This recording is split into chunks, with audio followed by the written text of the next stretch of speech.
Well, good morning and happy Sunday, everybody. How you all doing this morning? Good to see you here.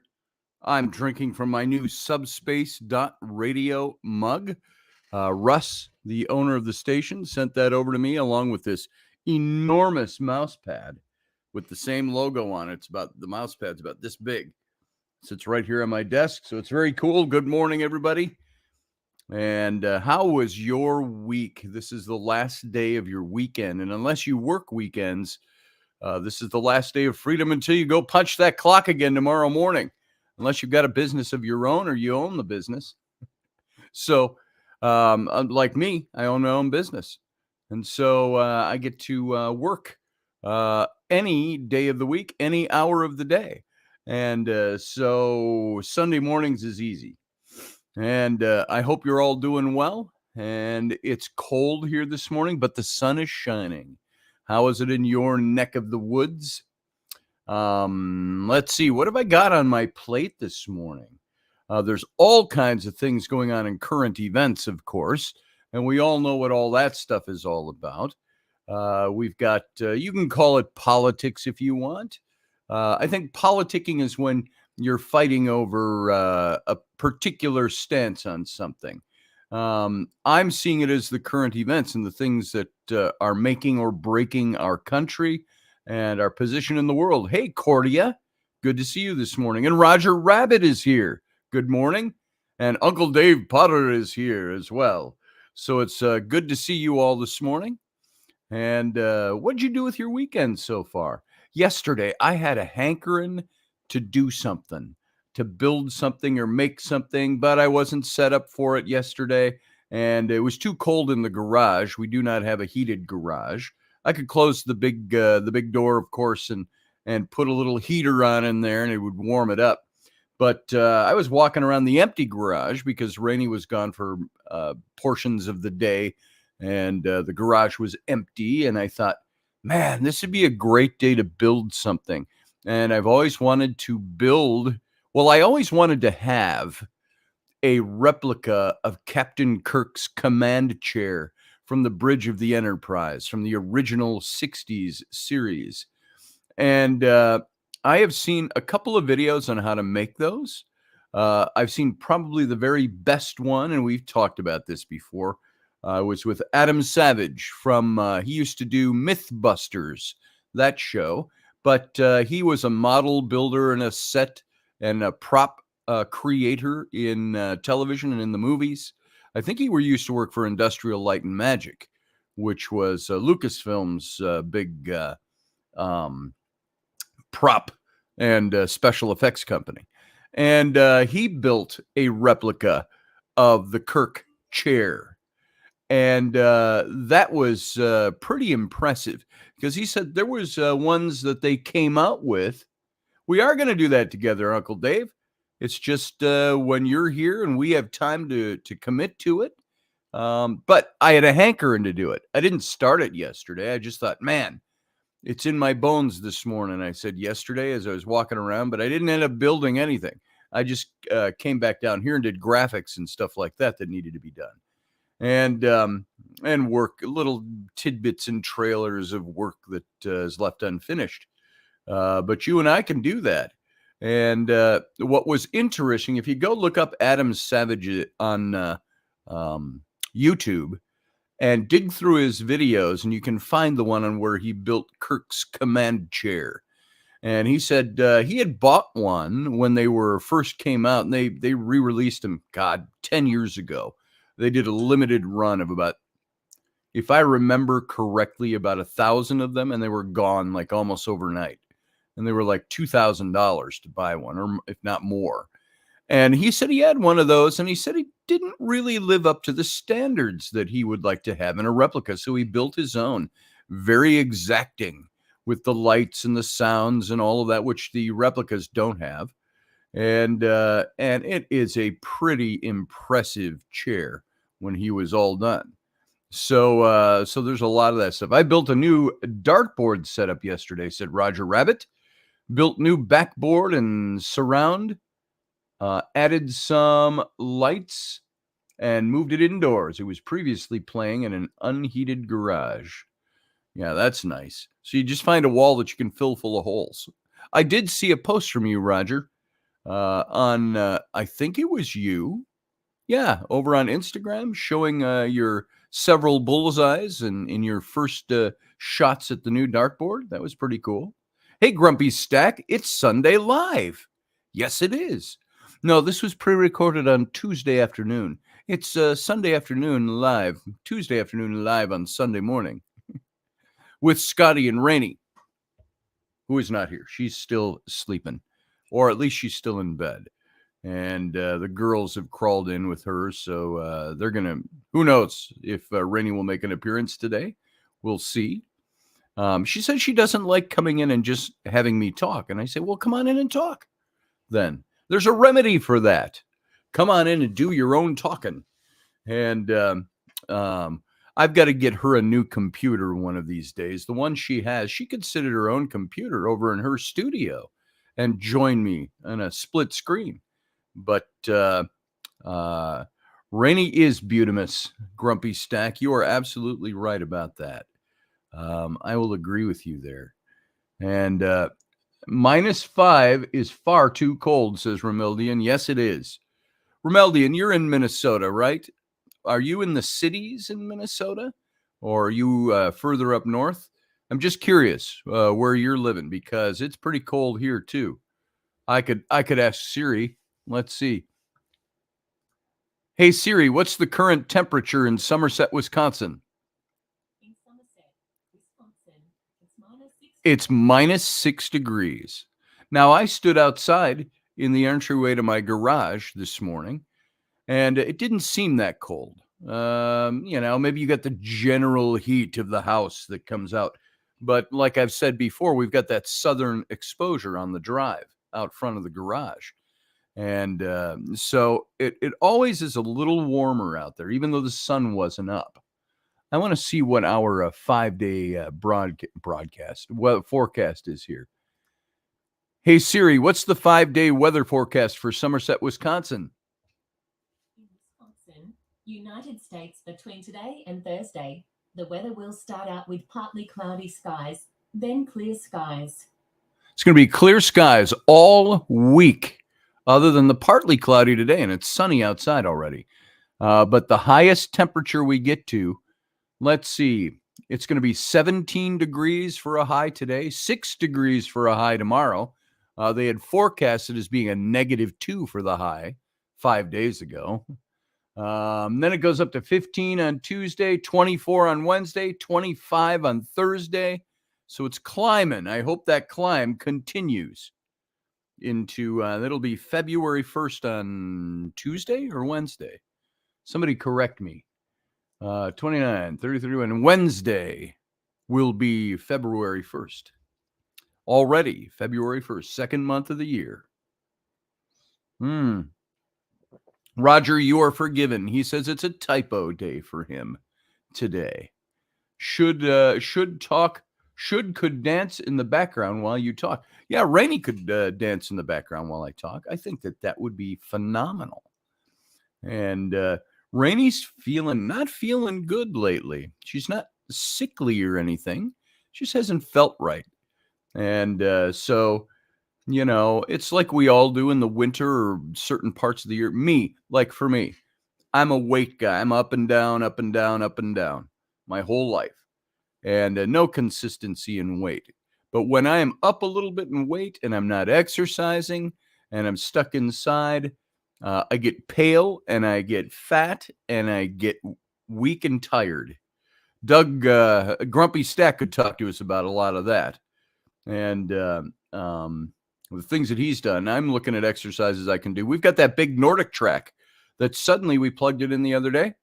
Not working. So we got to get a call out here and find out why that's not working.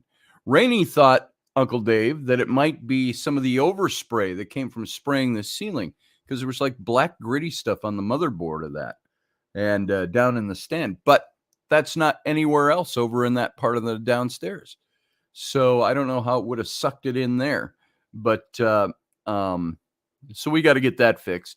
That's just it's not an excuse to not exercise. It's just either You go walking on that treadmill and you turn on the computer screen and you can walk through the Highlands in Scotland. You can walk around the pyramids, guided or unguided, and you can do courses.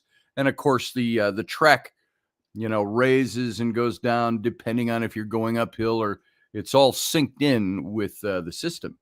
And it's pretty cool. But when that's not working, the option is you go walk outside in 6 degrees. So, and even if the sun's shining, if you're exercising and I suppose you wear a couple of layers, you're going to be okay. But that's just kind of that downer when you're working out, and all of a sudden you're like, it's the thing I was going to work out on, it's not working. Now I got to do something else. No, if it wasn't running, I don't know how that would have happened. Me either, Dave. Me either. 2 more days to help you with a discount, says Grumpy Stack. Get a hold of Grumpy. He represents his food stuff. Rainey and I would do that right away, but it's just not in our budget to be able to specifically bring Rainey and I out and feed us differently than the rest of the family. So we have to be very careful about that. When we get a little infusion, we might have to give that a try and see what we're doing. But all of you, if you've got a food budget and you want to talk to Doug, he'll help you put together a plan with prepackaged food. And I don't know enough about it. He could come on and talk about it a little bit if he wants, or just leave it at that. Just get a hold of Doug. He'll tell you all about it. Yeah, that's what I think, Uncle Dave, too, because it wasn't running. There was no fan in there. There was a cover over that. It's down in front of the track at the bottom, and there's on the base, and there's a big cover that goes over it. So something's going on. We plug it in, and the little light comes on to show that what is it called? Where your phone can hook up, your music can hook up wirelessly. What's that called? Not wireless, Bluetooth. The Bluetooth light came on, but the screen wouldn't light up. And so we got to look into it. Do you take EBT, Grumpy? Yeah, that's a good question. Do you take EBT? So if you don't know what that is, folks, that's what they used to call food stamps, and there was such a stigma to it. Rainey and I have had to use that from time to time. And you get a little green card, and you're able to get your groceries. And we would get, when we had all 5 of us, and we were making less than $30,000 a year, I think that there's a limit of like 42,000 or something like that a year, or 4,200 a month or something like that. You qualified for that assistance. And we would get, at one time, we were getting up to $900 a month for groceries. And it was like, holy crap. And I think that was mostly during COVID time, when everything was lean. And then it's normally $600 or $700 a month for a family of 5, depending on your income. So Grumpy Stack says, I wish. Isn't EBT, it's all based on if you can cook it or not. If it's non-cookables, well, that's not always true either, because you can get potato chips. And I've heard some cold-hearted people go, why should people who are poor and living off the public dime that way to get food, why should they be able to get Twinkies and cupcakes and potato chips? Well, because people eat those things. And just because you're poor and you're needing a little bit of help from the society that you pay taxes into, even when you're poor, everything you buy is taxed. Why should they be treated second rate? Because they need a little assistance. That's always been my take on that. And that's a thing too. People think that because you're conservative, that you don't believe in helping people out when they need help. I don't believe that at all. And I don't think conservatives believe that at all. I think the system is in place to help those who are struggling, to either help those who have fallen through the cracks and can't help themselves, or to help those who have families and they can't afford everything anymore, which would be like nowadays. And so I've never been against that, ever. The only thing I've ever been against when it comes to welfare and helping people out is when they make a lifestyle out of it and they deliberately don't work. Rainey and I work too hard. We've been on that, but we're still working as hard as we can work. So there it is. Hey, Carlene Smith. Oh my God, I finally figured it out, she said. That's Carlene. Welcome, Carlene. Welcome to the program this morning. And it's Sunday morning with Scotty and Raini. But she may or may not shuffle in here in the next hour. We'll see what she feels like and if she's up and around and feels like she's got her face on, and which doesn't take much. Raini's a natural beaut. She is very minimalist in her makeup. She doesn't put on makeup. She puts on a little eyeliner. And frankly, that's about it. Just makes her eyes stand out a little more. And she brushes her hair. She's always been that way. I've never known her to go all out and put on the foundation and all of that stuff. She just doesn't do that. So she's natural beauty. So Kenny says, I believe in helping those that are in need. Amen, Kenny. That's what you do. You help those who are in need. There are things you can do also to help people not have to need that. You know, I was driving through, coming back from Andes up north. It's about a 3.5 hour drive, and 3 hours. And I was going through one of the small towns up here. If you're in Minnesota, you know, Princeton and Cambridge and places like that. And I saw McDonald's all lit up, and it said, get this, McDonald's is hiring for $16 an hour. And that was just regular staff jobs, clerks, if you will. And then they also flashed up there, we also need a mechanic or not a mechanic, a handyman. What's another word? Maintenance guy for $17 an hour. And I said to Rainey just yesterday, I said, I saw that sign, $16 an hour to go flip burgers and fill French fry boxes and mop the floor. $16 an hour. 11 years ago, when Rowan was born, this is maybe 12 years ago, it was during that period of time, I worked for the little newspaper in River Falls, and it was part of a bigger conglomeration of small town newspapers across at least the 5-state area. And as an artist doing what I do, now, granted, I only worked 26 hours a week. I used it to augment. They needed a part-time person. $12 an hour. $12 an hour for somebody who had, at that point, 30 years of experience doing what he does. But that's what they paid. Now you can go to McDonald's when you're 18 or older with no work experience and earn $16 an hour. That's an indicator of our economy right there. Field guy says here they only hire for $10.50, and that's after 90 days. This was flashing up on their board. I was going to stop and take a picture of it, but I didn't want to stop. I'm a guy. I'm driving.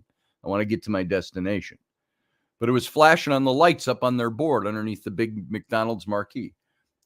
Now hiring $16 an hour. And that's not managerial. like you should only make $16 an hour if you're a manager. So, I saw something at a Panda Express. Do you have those where you live? Panda Express. It's like a fast food Chinese buffet place. And they were talking about, they had on their sign inside the shop, join our management team, $70,000 a year. That's pretty good pay if you want to work in a Chinese restaurant, Chinese fast food restaurant. But if you need to, there it is. There are jobs. I see this stuff posted all the time. I talked to the guy up at the Taco Bell. I was in Taco Bell and I walked in, and there was a guy, young guy, kind of reddish hair and a beard, very trimmed out and very professional looking, dressed really well. And he's sitting with a young woman there, and they're going through paperwork and a laptop. And I walked over as I'm waiting for my order, and I said, "You guys must be management." "Why, yes, we are." And he smiled and, "How you doing? Welcome." And he was very professional. She was very quiet for being a manager in training. She couldn't even look me in the eye. She was like, hi, good morning.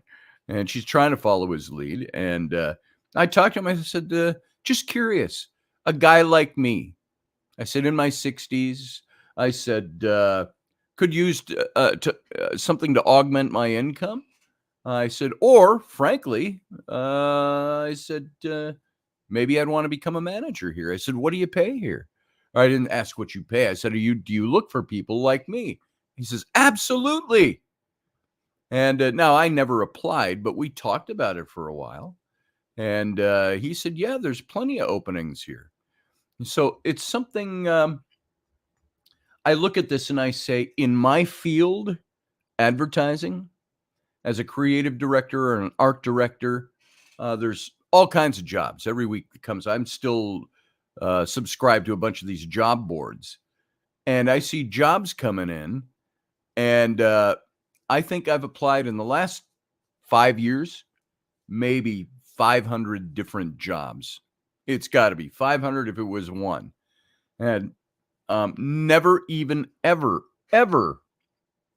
got any feedback except from a couple few that said, "Oh, we've already chosen somebody else. You don't fit our qualifications." And I'm like, my qualifications, my resume reads like your ad, and I've got tons of experience and tons of things you can look at. Job boards never got me anything professionally, but and some of these jobs were your upper 80s to your lower 100s for these creative director and art director jobs in advertising. So I don't get looked at. I'm too old. They can't tell you that, but they want the young Turks, And as for me, or as for McDonald's, I could go work for McDonald's. I could go work for Panda Express as a manager and make $70,000 a year. How about that? So I can get hired by fast food joints, but I can't get hired in my field where I spent a great portion of my life. Hey, it looks like we got Uncle Dave hanging in the wings. I've been seeing him waving and looking his evil eye into the lens and pointing his finger at me and waiting like, hey, fucknut, I'm here.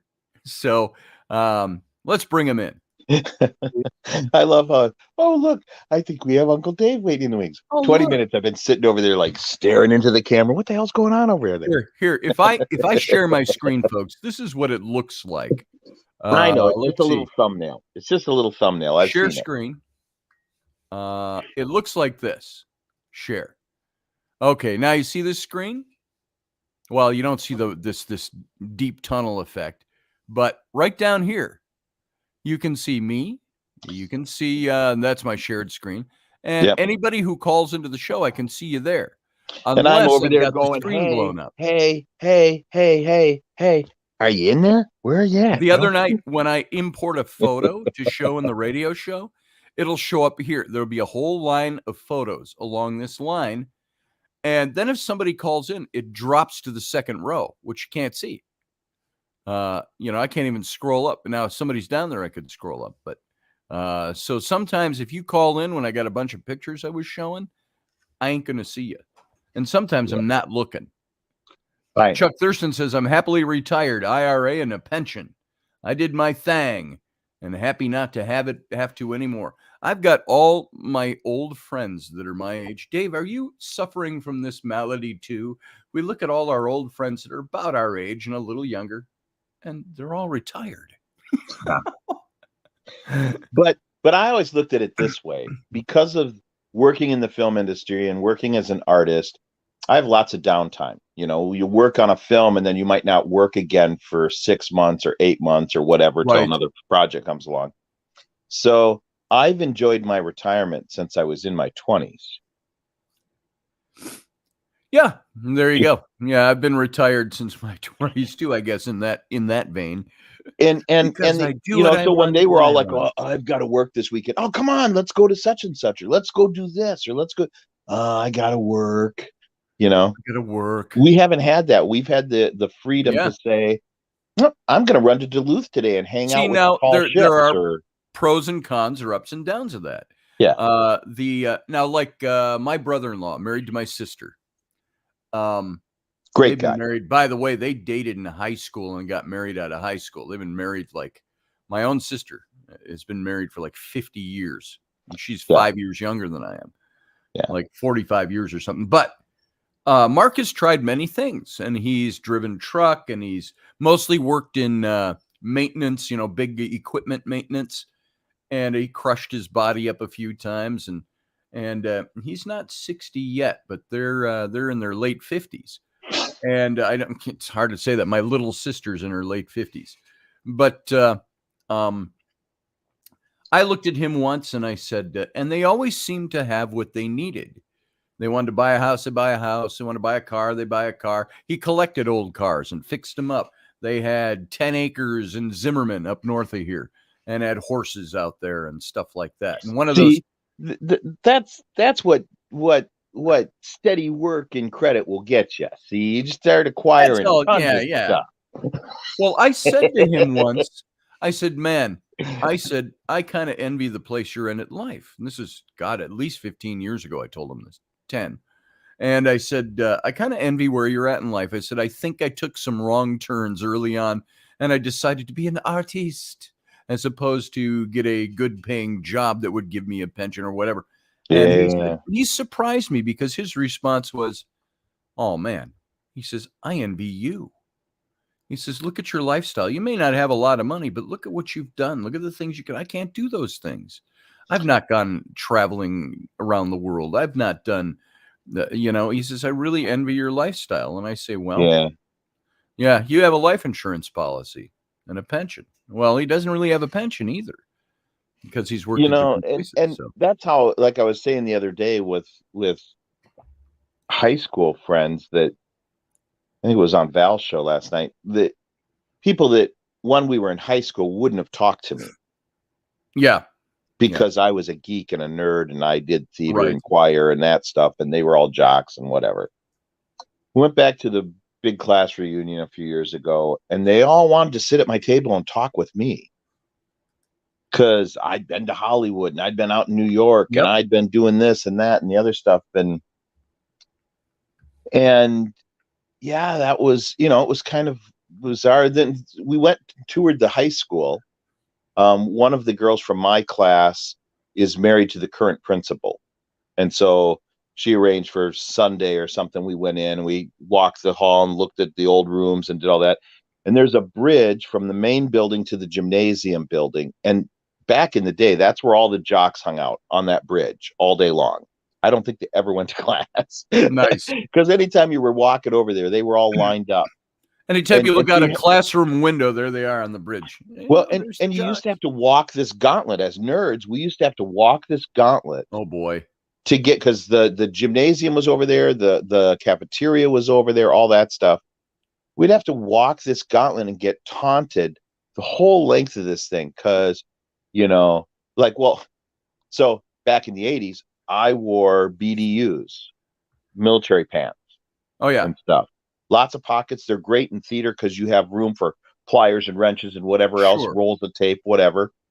And so, it was like, hey, army guy, and all this stuff, and just stupid stuff.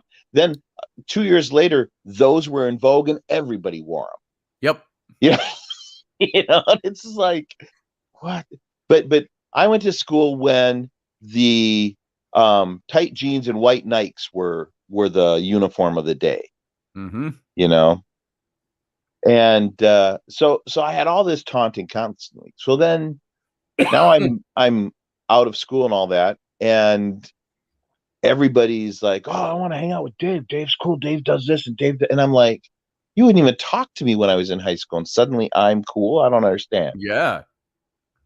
That took me a while to get over. I didn't realize I was carrying that chip on my shoulder. Well, there was a point where I was running a bar when I was in my 20s, and somebody who was on the hockey team, was a big jock, came up and grabbed me by the shoulder and spun me around, Dave Potter. And I looked at him and I said, hey. And he said, don't you remember me from high school? And I said, yeah, I remember everything about you. You wouldn't even fucking talk to me when I was in school. I said, why are you talking to me now? And I'm And sure he you just, said that a little nicer because no, I said you're it a really gentleman. bluntly, You're a just like nice that. guy. You I can said it say really stuff like that and be insulting without being nasty. But I didn't. So, I was really blunt to him, just like that. nice. That's Well, what there I you go. said. And he stepped back and he was like, and I said, what are you doing now? And he I don't know, he had some kind of dead end push paper job. And I said, oh, well, I run this bar, so behave yourself or I'll throw your ass out. And just walked away from him. And Nice. I'm just like, and I felt bad afterwards because he was at least reaching out. But it's just like, it took me a long time to get over that. I never was the cool kid in high school, junior high school, middle school, junior high school, high school. I was never the cool kid. I was always the geek. I was into Star Trek, and we've talked about this stuff before. And now I went to a very small school too. It was in the heart of Minneapolis in the inner city, which you would think would be a big school, but it was a church school. And we had 27 kids in our graduating class. And oh my God, I we had had about 500 1,200 students at that school. I had like 500 and some in my graduating class. Yeah. And so the same with Raini. She had like 600 people in her graduating class. So you go to a reunion and you're like, I know your face. I never forget a face. Chekhov. It's Ricardo Montalban as Khan. Which is something of a trick because he wasn't even on the series yet, but that's fine. Right. Right. So, but I've bumped into people from high school, and you're different now, Yeah. I grew up. I'm still a geek, but I'm a cool geek. Here's the thing. You talk about running the gauntlet at school. Man, they were teasing you about your pants and all of that. And you know what? I would love. The only time I ever thought of going back in time and reliving is going back with all my mental faculties I have now, all the things I've gained over the years. Oh, the comebacks and the responses would be phenomenal. I wouldn't be a fear to no one. Yep. And I'd have a hell of a lot more confidence than I have now. I didn't have any confidence back then. And that's like the story. I may have mentioned this once before, and this was about 25 or more years ago. Went out with my buddy who would fly up here with his sister and his brother. We go to the State Fair every year, and then we go to movies and hang out at the Mall of America when there was Nightclub Row up there on the top floor. And we were sitting there, and one of my buddy's sister was a former classmate of mine. We were in the same class. And she was like we didn't have homecoming in this traditional sense, small school, but she would be like the homecoming queen. She was like centerfold material at age 18. Sorry, ladies out there, if you think that's not a nice way to gauge that's the way guys, we look and we go, the visual was stunning. And she was a cool person, but never really had time for me. I was her brother's friend.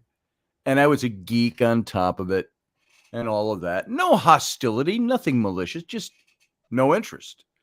And so as time went on, so now it was 25 years ago, which would be 15 to 20 years after we graduated high school. And we're all sitting at the table, we're eating onion rings or something, just after a movie. Like you do. And we're all talking. And she looked at me and she says in front of everybody, she says, how come you and I never got together in high school? I said, well, because I was a geek and you weren't. I said, there was just no level of interest. And I said, we do great now. She said, oh, we'd be bad for each other money-wise. And I say, yeah, but the sex would be good. And she laughed, and her brothers were both like, Did you just say that about my sister? I said, yes, I did. Because I had the confidence to say it. And she was like, yeah. And they're like, don't respond to him like that. He just, and you were like, and it was good. And so it never happened, of course, but it was a funny moment. So the things you look at when you look back on your younger days, I wish I'd had the confidence back then I have now. I think I always had it. It was just suppressed confidence. What do you call suppressed confidence? An introverted geek who doesn't know how to get ahead. Ain't that the truth, Roger Rabbit? Oh, the deliciousness of hindsight. If only we could. Yeah, wouldn't that be nice? Geeks make satellites go round, says Chuck Thurston. And it is round. We've orbited it. I'm not sure how to orbit flat. Geekdom has become cool. Yep. Geeks but it wasn't cool when we were in school. Not when we were in school. Geekdom wasn't cool back when you and I were in school. But I mean, when we were in school, I can't see like the Avengers or any of those things happening. Not just because of technology, just because comic books, nobody wanted to admit they were into comic books. None of the cool kids. And almost all of them were. They all read them. You know? Yeah. Field Guy says, one guy told me he owns 250 gyms over 8 states. Could you just imagine that conversation? He doesn't even know the guy's name. I own over 250 gyms over 8 states. And what did Field Guy say? And I said, good for you. Leave me alone. I give a rat's ass. There was one time. Now, everybody knew everybody in my class. But, and we were such a small school. And most of us went to the same church. And so people knew you as you were growing up. And I used the line once, and this is back in the 90s. What would it have been? 98 would have been my 20-year anniversary. My 20-year class reunion back in 98. And, everybody asked the question, so what are you doing now? What are you doing? Hey, Scotty, what are you doing now? I said, I am doing fantastic. I got the line supervisor gig at the urinal cake factory. So I'm in charge of the peppermint line while the other guy's in charge of the lemonade line and so on and so on. And they go, urinal cake? I said, yeah, I said, the little cakes, they look like a hockey puck, only it's white. You throw them in a urinal and it leaves it smelling good and fresh. I said, I'm in charge of the urinal cake line. So, and of course, the joke only lasted a minute. So, really, that's what you do? No. I read Mad Magazine, so you know where my mind is at. It says Chuck Thurston. Yeah, I read Mad Magazine too. Those rats could get some killer glutes if they wanted to work out at his gyms. Yeah. Yeah. The problem with those urinal cakes, they smell great, but they taste waxy. They do. You got to put something on them. They need a little more spice. The Roger Rabbit says those rats could get some killer glutes if they worked out at his gyms. You know what? Every guy I've ever met, no insult to anybody, any guy I've ever met who was part of owning a gym or owning a chain of gyms, and I did some work for a small chain, you've seen them around here, Dave. Lifetime Fitness. Yep. Back in the early 90s, I was doing logo design for them. And I think it was Brett Cole, who comes in here now and then, had them as a client. And I got to do one of the logo designs. And but there's not a single guy I ever met that was affiliated with upper management of a gym that wasn't a dick and a half. Yeah. And too many steroids. Those came in and they were like, I remember this is back in the 90s before everybody was really into it. He had this big bottle of water, big tall bottle of water. I go, what you drinking there, Lee? Oh, it's water, man. You got to drink. I got to drink 5 of these a day. I drink water. And you know, and Yeah. that's just the kind of guys they were, and they were always assholes to a certain extent. as you take a little shot, you go, yeah, right. Single Yeah. malt scotch. I got to drink like 30 of Yeah, these. yeah, I got to drink like 30 of these today to match my body weight. So, Romeldian says, yeah, you it's don't get this doughy exterior by drinking water all day. That's right. It's like my friend Pierre used to say. He'd say, oh, I'm getting too much sun today. He says, I'm going to lose my reputation as being a good IT guy if I don't maintain my pasty, sweaty pallor. So, Yeah. Romeldian says, yeah, it sucked for being bullied for enjoying your hobbies. Yeah, it did. I had some kid in school. I've told this story before, but it fits here. Some kid that bullied me all the time. Always pushing me around in the hallways. He was a little taller than I was, and we're talking the mid 70s, and he had this curly hair. This is back when I was in public school. So this was ninth grade, Columbia Heights Public School. And he'd always shoulder me in the hallway or do the stereotypical knocking my books on the floor out of my hands. And he did that once, and I go, oh, how cliche. And that's about all I got. He didn't try to beat me up in the hall. He's like, he probably didn't understand what cliche meant. He probably had no idea what cliche meant. Yeah. And so he used to sit behind me in science class. You know, he had the black top table so you could do experiments and all of that. And he sat behind me, and he would always reach all the way up when the teacher was on. He flicked the backs of my ears. I'm like, knock it off. Knock it off. And I was a good kid. I didn't use the Effenheimer or anything like that back then. And I was not very confident. And then I had one of these ballpoint pens. I remember we had taken we called it a bike hike. We lived up in Brooklyn Center, just off of what is now Highway 94 coming out of Minneapolis. But we rode down Lyndale Avenue all the way down, and we went downtown to visit the IDS Center.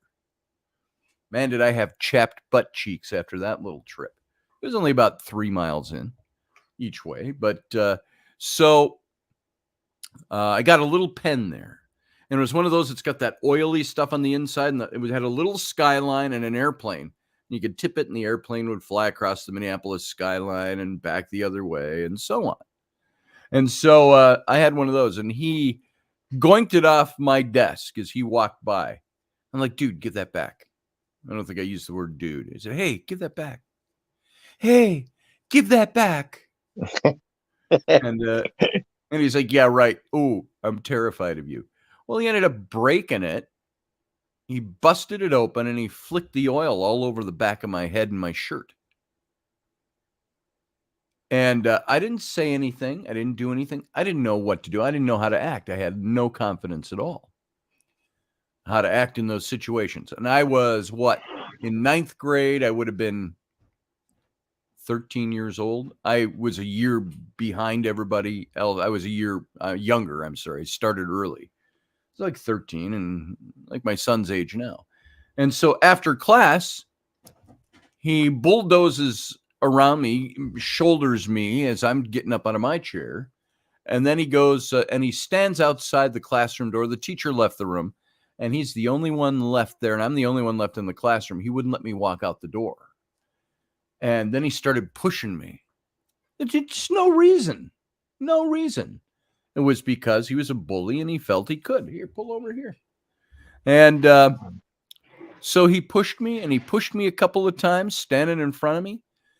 And I saw red. I just hauled off and I punched him in the mouth.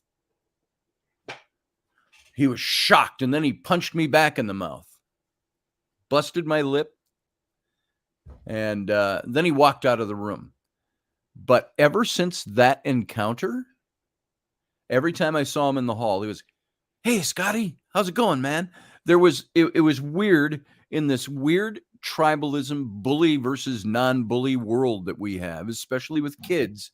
As soon as I punched him in the mouth, and he realized I could punch somebody. And it must have hurt, because if it didn't hurt, he wouldn't have had any respect.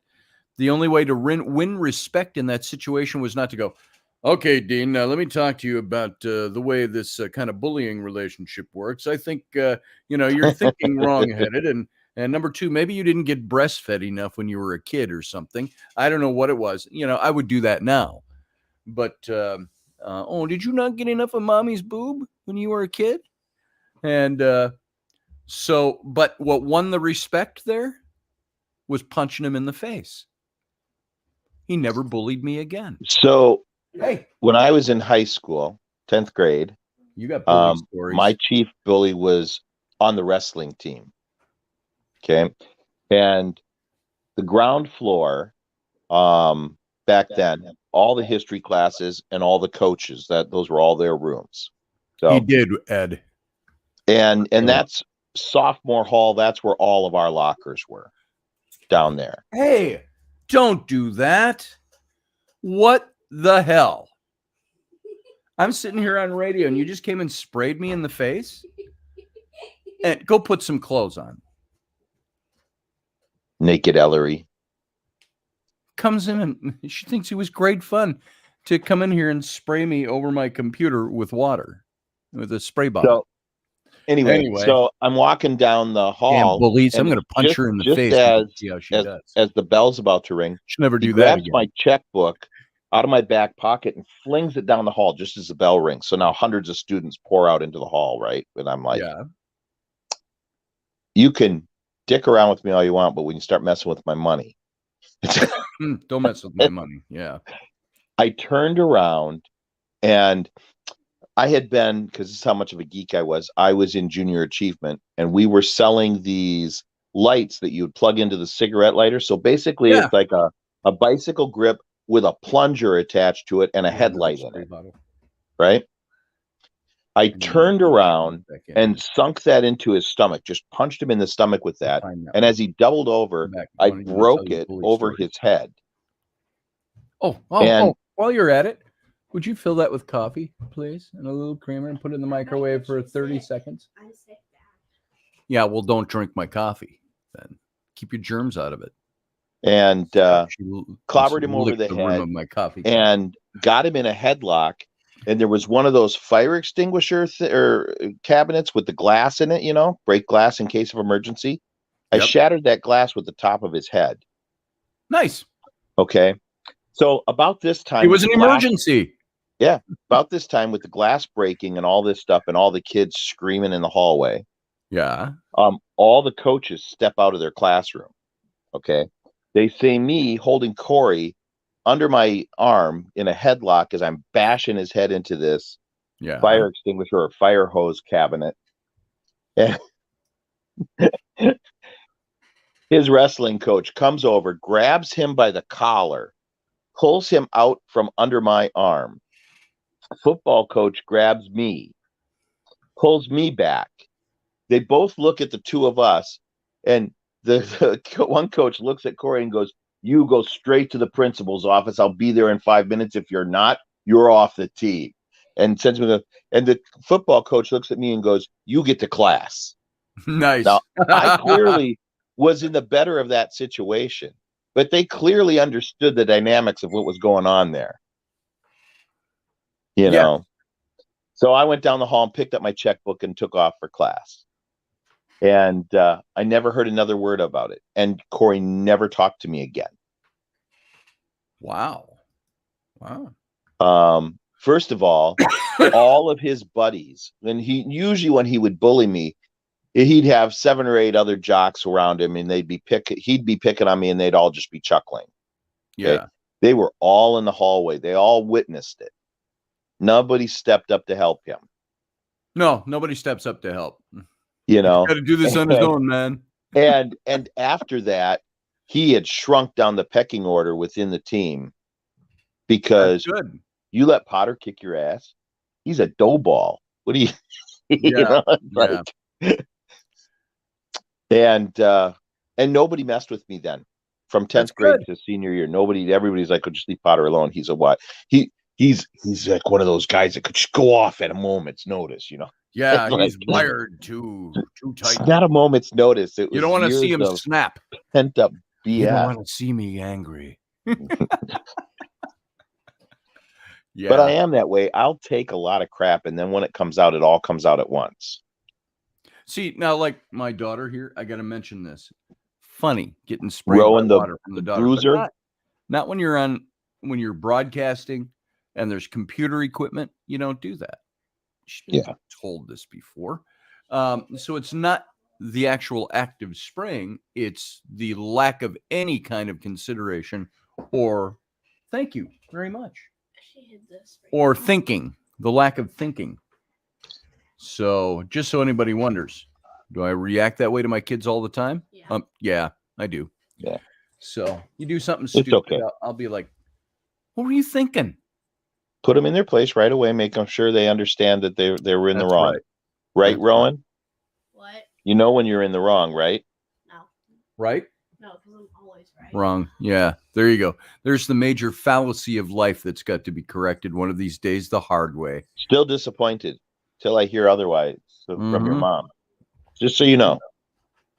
Thank you. That's a titch too much cream in there, vanilla creamer, but it's all right.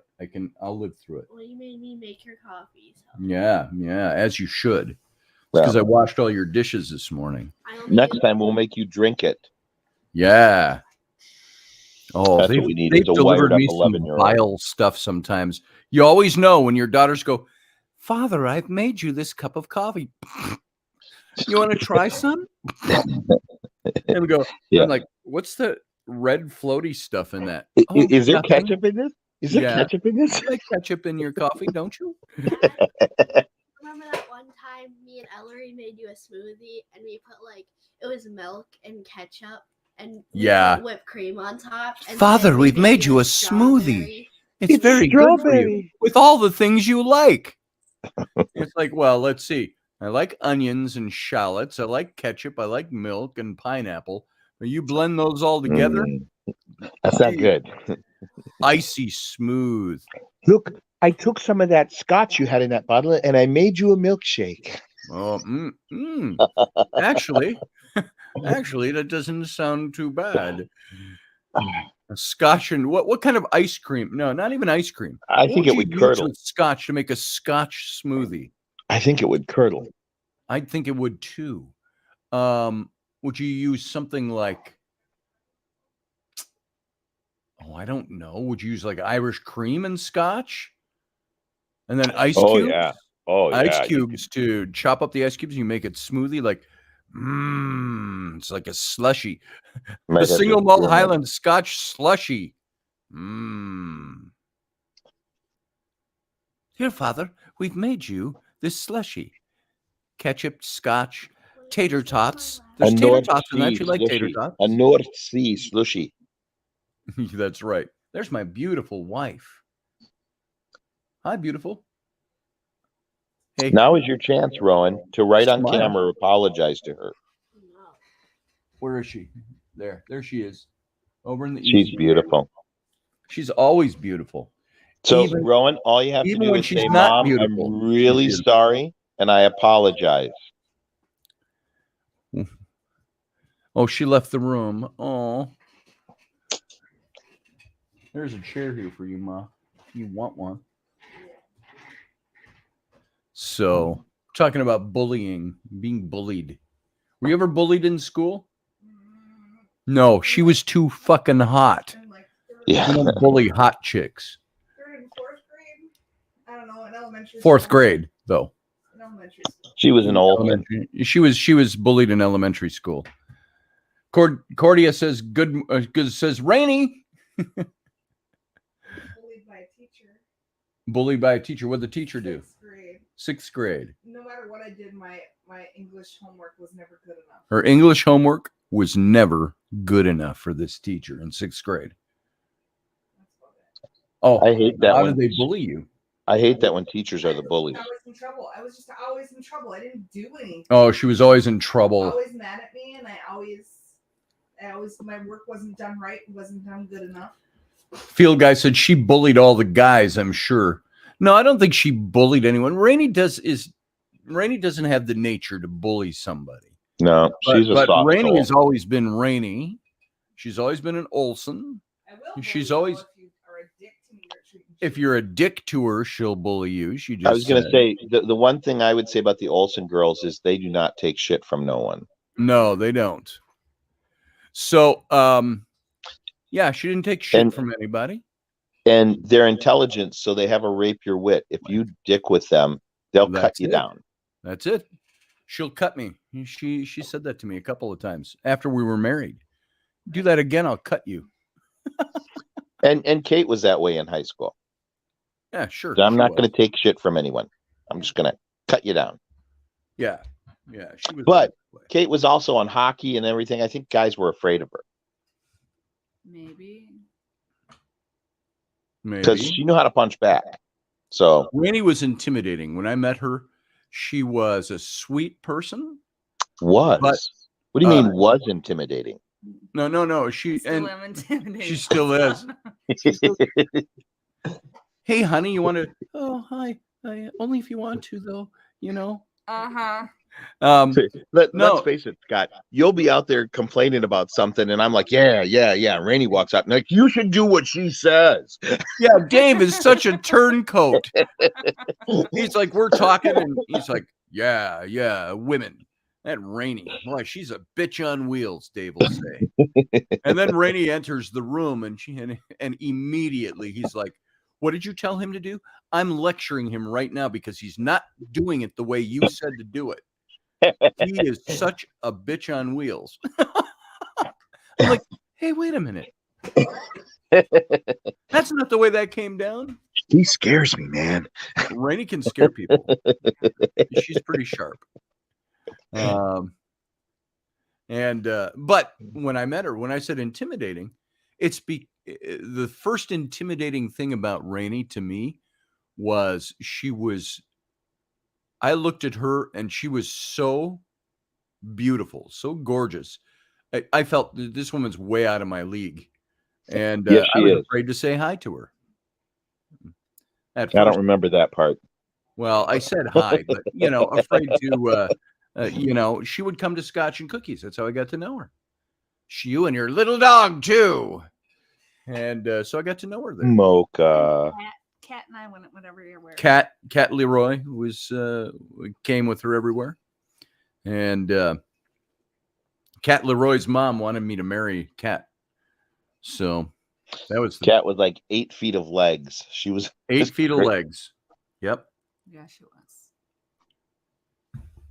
And they were best friends.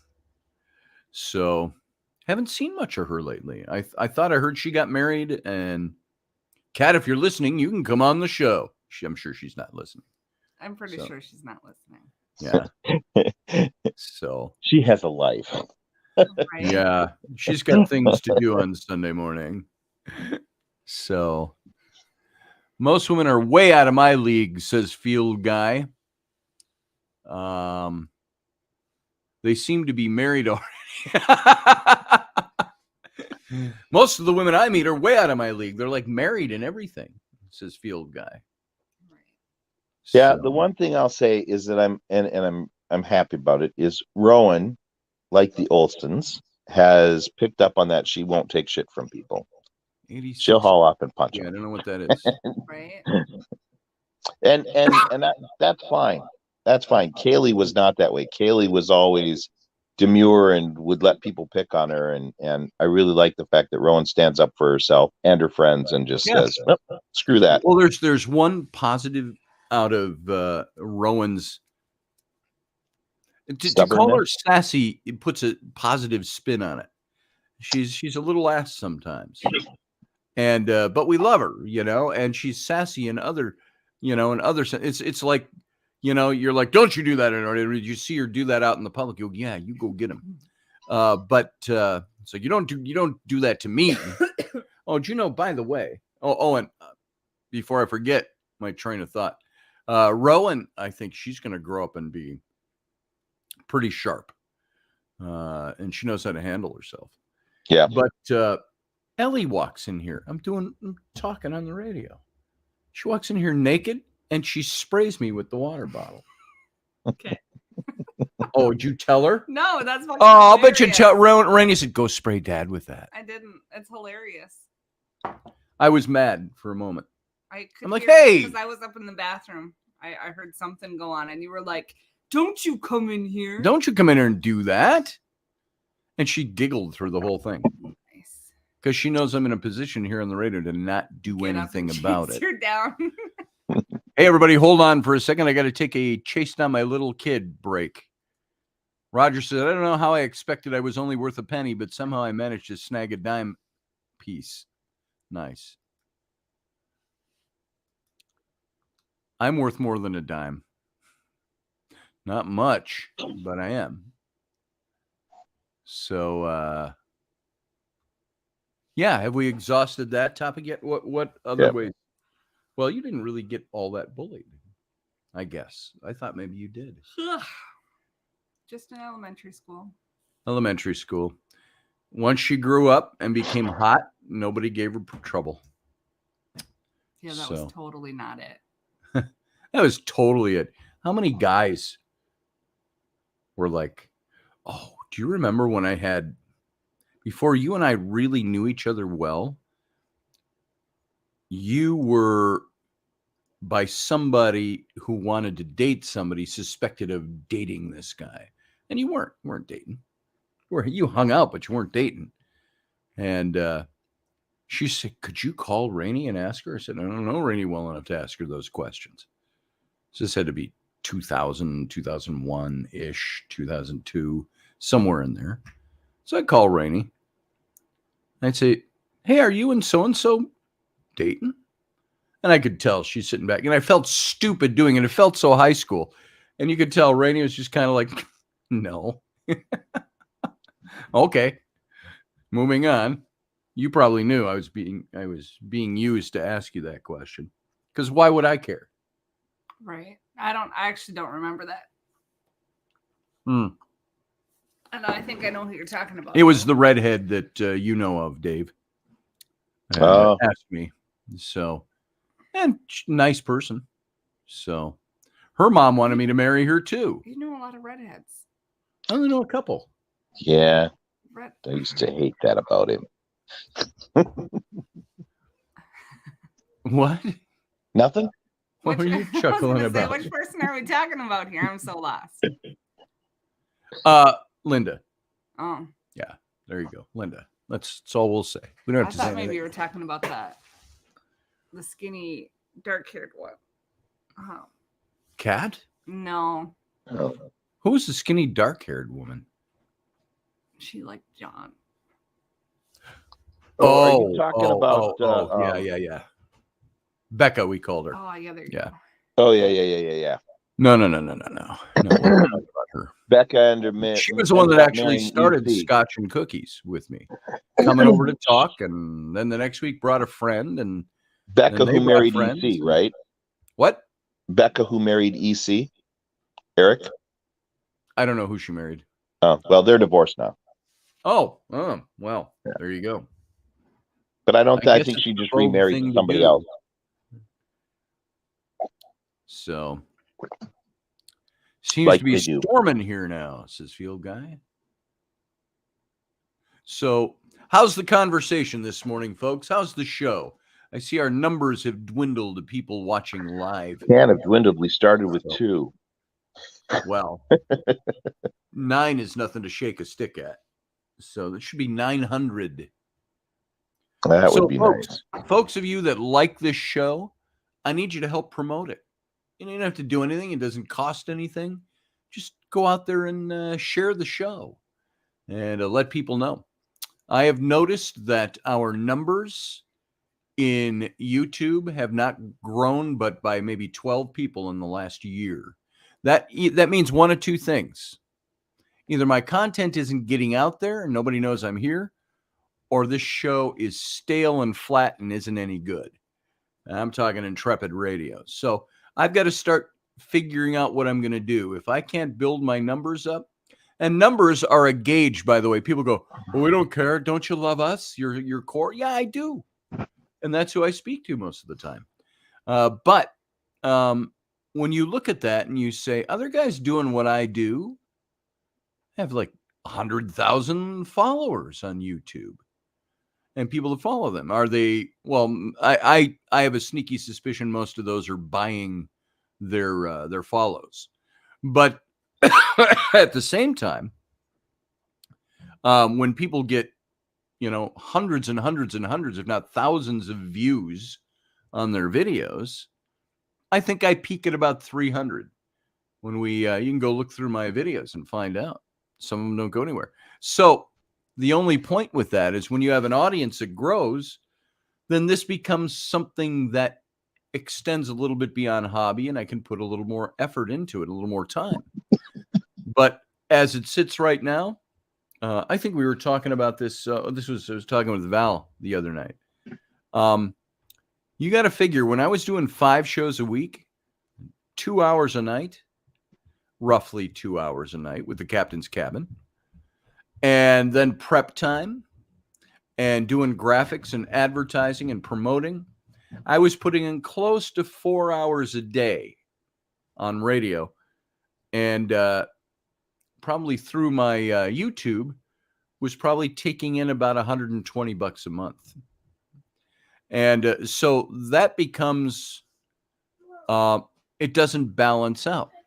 And people say, well, I don't do this for money. Why do you do it for money? Well, if I didn't do it for money, I'd do 1 show a week. We'd say, we're going to have to cut back to 1 show a week. We'll do a spectacular show every whatever night we choose, Friday night maybe. Because I cut back to 3 days a week because we added the Robertson on Tuesday. What are we doing? Well, everybody's in here asking questions about who's going where and what's going on. Well, what is going on? I just walk out here. There you go. That's the exasperation of being Raini as a mom. It's having the kids come in and start arguing about who's taking who where and what are they doing and who wants to come along just to go for the ride and so on, so on and so forth. But radio, that's that thing. If you enjoy the show, the Intrepid radio program, if you enjoy Robertson, if you enjoy Sunday mornings, spread the word about it. Yeah. I will put up a post about my cat and I'll have 300 people like it on Facebook. I put up a post about tonight's show, I get 3 people like it. That means one of 2 things. People think there's a built-in audience and we don't need any kind of help spreading the word, or I suck at what I do.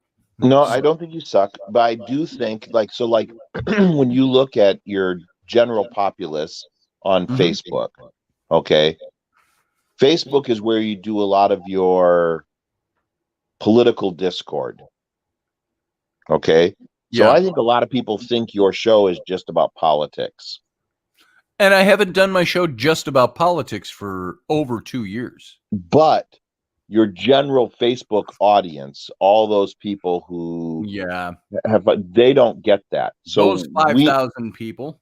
Well, but we need to push that. This isn't a political show. This is something I've said that 100 times. I put out little promos. We can talk politics, but we're not a political show. We're a show about thus and so. And it's even you go to my YouTube page when there's not a show, just look at the intro video. It talks about that. So, yes, they think you are all about politics. Why do people think that? Because you have one show every 2 weeks where you focus on a political topic and for 20 minutes of the show, and all of a sudden I'm all about politics. What gives people the impression that's your show, that I'm all about politics? But you use Facebook as your platform to go out and discuss politics with other people on Facebook. And so I think a lot of people just associate maybe Scotty's talking, so he must be talking about politics. He must be talking politics. So maybe what we need to do as Intrepheads, when you post about a show, we need to go out there and comment on it and talk about how great that is. Or we need to go out the next day and say, oh my God, last night's show was awesome. And that would be nice. And now, like that I put the title of every show is up in the graphic. I know. Tonight we're talking about the Ghost of the Alamo. Tonight we're talking about Marcus Aurelius. Tonight we're talking about Egyptian bloody. tonight we're talking about wokeism. Now people might consider that to be political. And it is to a certain somebody extent. had contacted me the other day about promoting YouTube stuff. So let me see if I'll go back. I saved Sure. the content and stuff. I'll go back, find that text. Because somebody at from Lodge that thought they could help with promoting your show. Oh. Let me see if I can find that email or text. And esoterics. We talk about esoterics all the time, speaking of Masons. Yeah. And so I put up all those. A field guy says he doesn't always see the title. Are you getting the just the announcement from YouTube? Because I go into Facebook and also my Instagram, and I share the graphic for the night's show plus the topic of the night's show and a little paragraph about the topic. And you can go into any one of the videos, the pushing 850 or more videos over on my YouTube. And so now is the only reason my show is not growing because it's political. There's a lot of political shows out there that do a lot better than mine. And folks, I'm not crying in my soup here. We're just talking about it because I was talking with Raini about it yesterday. And because it's a thing I put so much time into the show every week that if I used all that time to be doing something that earns me money, I'd be retired by now. So don't say that where she can hear it. Yeah. She's not in the room. We'll never see you on the YouTube again. Mm-hmm. And Rainey's like, and then I was filling in for Kenny for several weeks there, and not every morning, but several weeks. And Rainey didn't care. She said, yeah, you're helping your friend. That's cool. She said, but then she would ask, well, let's see, you're doing an hour to an hour and a half in the mornings. You're doing 2 hours in the evenings. You're doing your prep time. You're doing your show with Wendy. You do Sunday morning. She said, how much did you bring in last month for doing all that radio time? Is it $121? She goes like this. She goes, oh. And I said, it's my hobby. I love doing it. And she said, I love doing my hobbies too, but I don't spend that much time doing them. The manufactured crises out there are political. This isn't that. Well, thank you, Ed Weeb. I appreciate that. Field guy said he has a YouTuber comes on my streams every so often with 11,000 followers. And I used to have a golf channel with over 100K followers. They would share me out, but even then, either not everyone sees it. Yeah, there you go. Well, and I wonder too how much the algorithms are working against us. They might, because I get hit up all the time on YouTube now about things that weren't a problem when I aired them 3 years ago. I'm suddenly getting tagged for. Yeah, it's weird that they're going back in. I mean, it would be one thing if said, "Hey, last week you talked about something that's really bothering us." You've set up these new boundaries. That's groovy. You can't use today's boundaries to talk about some show you did 10 years ago. That's what I asked them. I said, those are your standards now. That wasn't the standard 3 years ago. Why am I getting hit for this today and demonetized that episode? Because I talked about something I wasn't supposed to talk about. You were talking about something that you should not be talking about. We have ordered you to cease and resist talking about these things that we don't like. So, Lisa Marie, you're great at what you do, no matter what it is. Why, thank you, Lisa Marie. I appreciate that's Rocky's sister, by the way. Sorry, Lisa Marie, you are your own person, but it's a quick identifier for people. The Stucci part out of was it you or was it your other sister that used to picked up a sofa and threw it at Rocky once? Italians, man. Italians. That's all I can say. They talk with their hands, and when they run out of hands, they use furniture. That's right. Look, you talking to me? Oh, I'm going to throw this sofa at you. Oh, it was you. It was Lisa Marie. There it is. Admitted. Lisa Marie Stucci threw a sofa at her brother. And it was a recliner. Oh, man, it's crazy how these stories change over the years. It wasn't a sofa. It was a recliner. Which are heavier, I think. Which are heavier. I can't even pick mine up. So, but I've And become as soon as weak he and turned feeble in my around old to throw age. something back, she was like, "Mom!" Mom, yeah, exactly. Hey, put that pillow down. Don't be throwing pillows at your sister. Doug, when they demonetize an episode, they just stop paying me for that episode. It's like this, and I've mentioned this before. I had an ad, the one with Raini, talking about my artwork that ends with Rowan when she was like 3 or 4, saying, "Hire my dad so he can take me to Disney World." And there's bagpipe music in the background. Da, da, da, da, da, da. And what somebody found out somehow, you have to dig pretty deep. That was just an ad, a 1-minute ad. And because of the music in the background of my ad was a Gaelic Storm instrumental on the bagpipe, I got hit with a copyright claim. And they go, "Don't worry about it. You know, we're not going to shut down your channel or anything, but we have to demonetize this episode and give all the money that this episode earns to that record label." And I said, "Well, why all the money? Am I not promoting Gaelic Storm a bit? Maybe I should charge them to promote them with their music." No, that's not the way it works. And it's already on YouTube. People can just go and hear it on YouTube, but you can't hear it on my channel if it's in the background of an advertisement.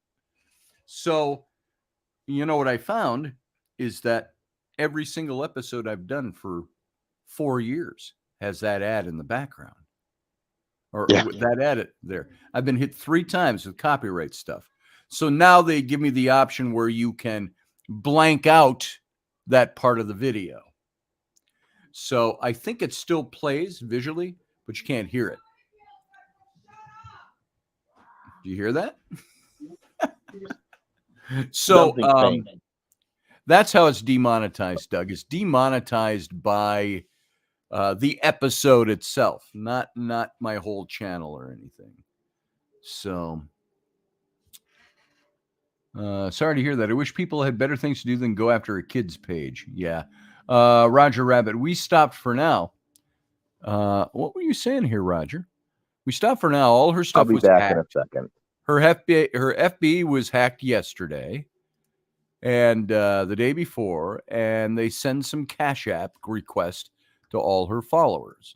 Oh boy, I get some of that too.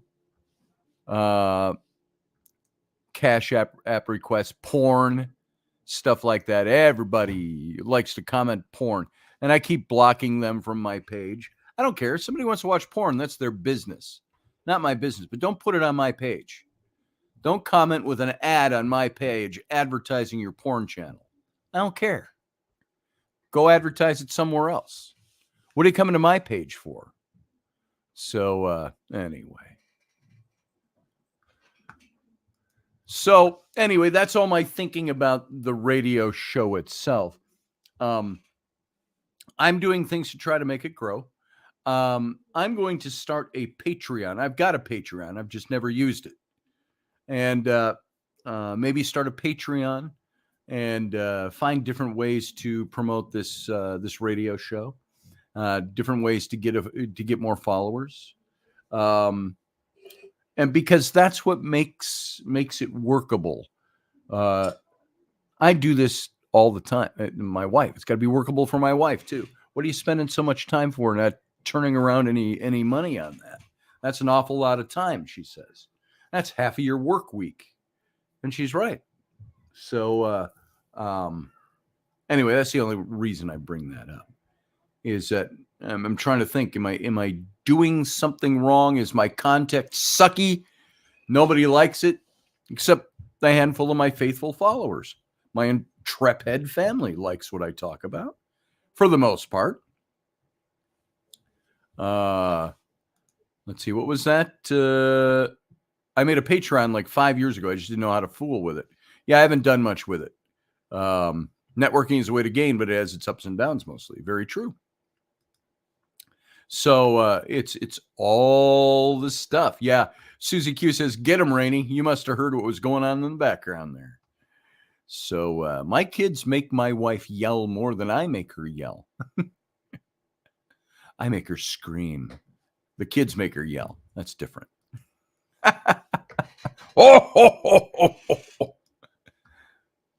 So, not to reveal too much, my wife is not a screamer, by the way. She's a yeller. She will yell at those kids because they frustrate the hell out of her. The stuff those kids do, they're still yelling up there. It's just everything is, she's gotten into the habit of, and the kids are like, "You yell all the time." Well, you fight all the time. What are you fighting for? Now, I guess, and I can't use this. I don't use it.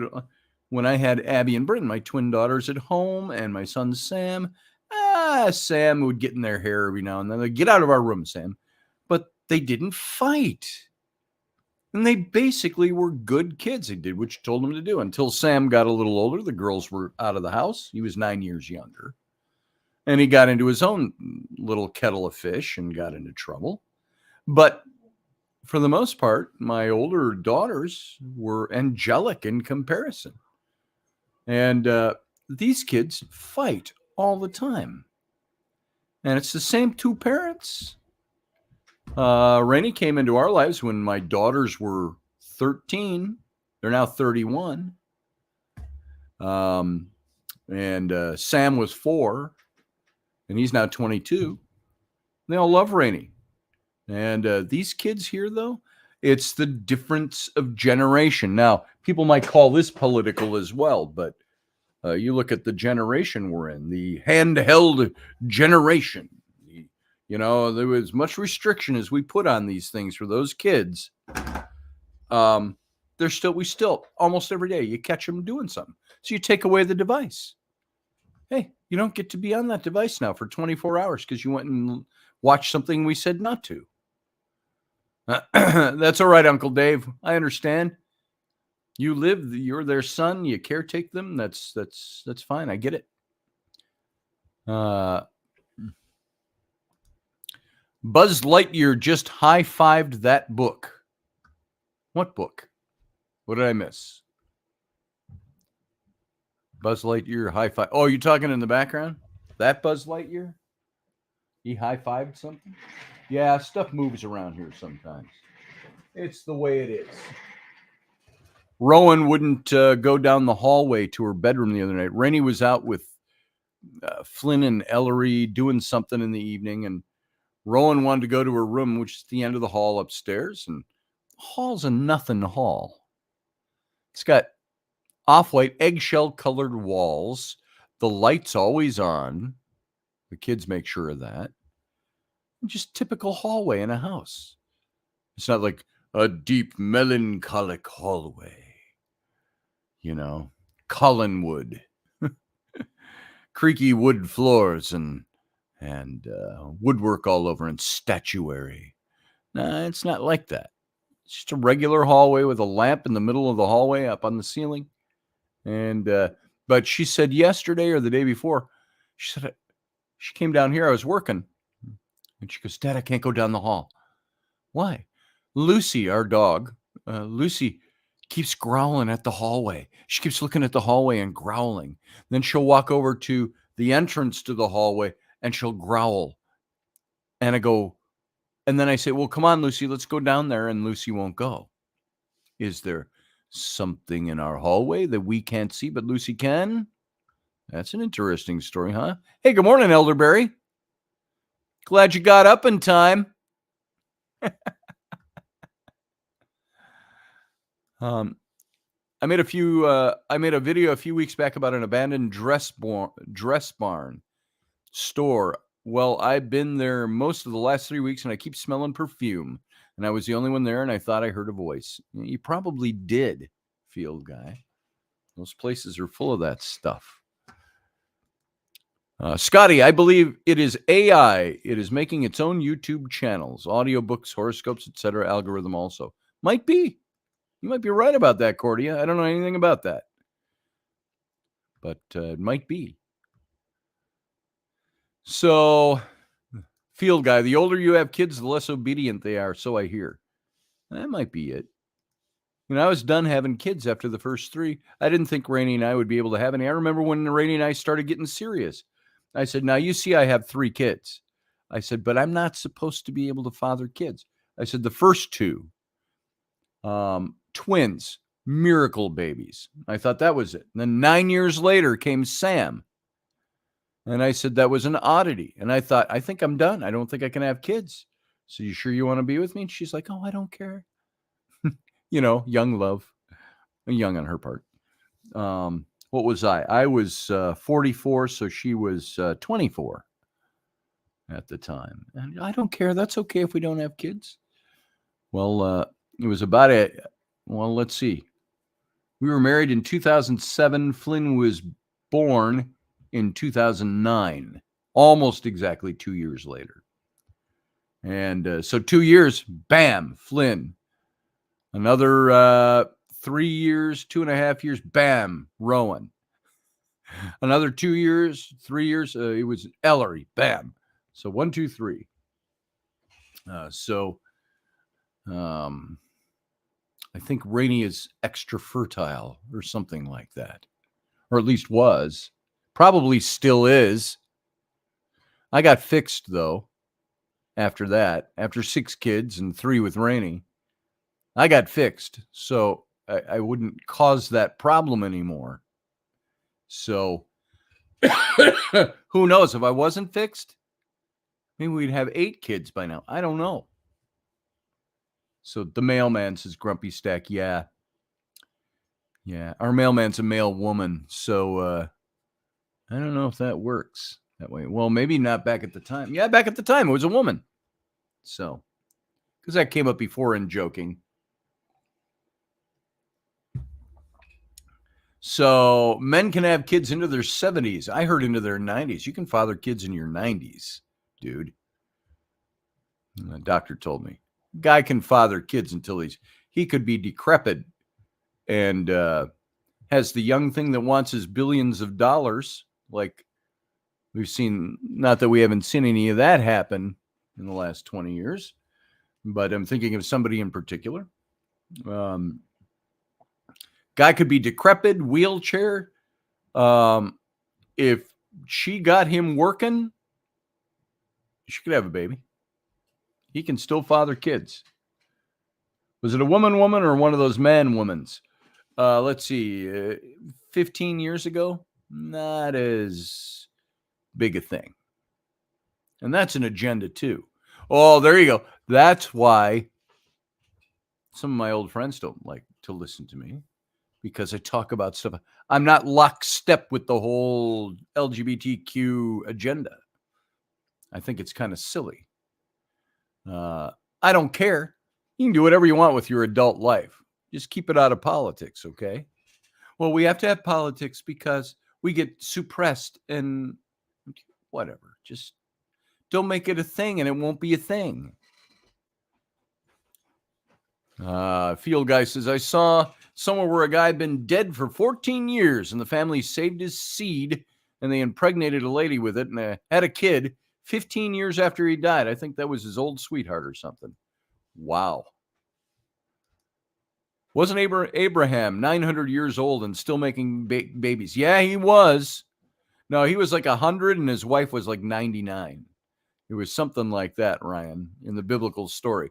And when, according to the tale, the angels told her, you're going to conceive and bear a child. And it said she laughed.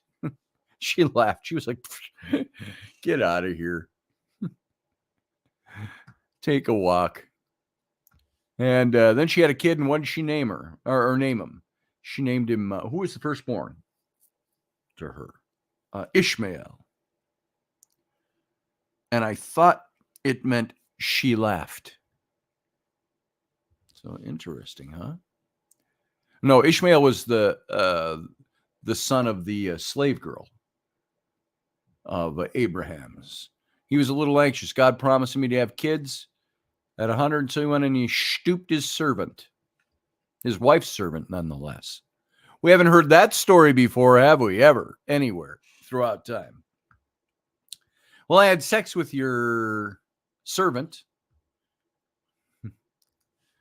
So, but who was Sarah's firstborn? It was Isaac. And Isaac, I think, meant she laughed. So, Lisa Marie says, do you find yourself more patient now as a parent or when you were a younger parent? I was a hell of a lot more patient when I was younger. Now, I have expectations built up in my mind. My kids acted this way and that way, and I said this, and my kids did it. And if they didn't do it, it was usually I had to find out later. But we've been doing so much cracking down with our kids. It's a thing. Hey, what did your mom just tell you to do?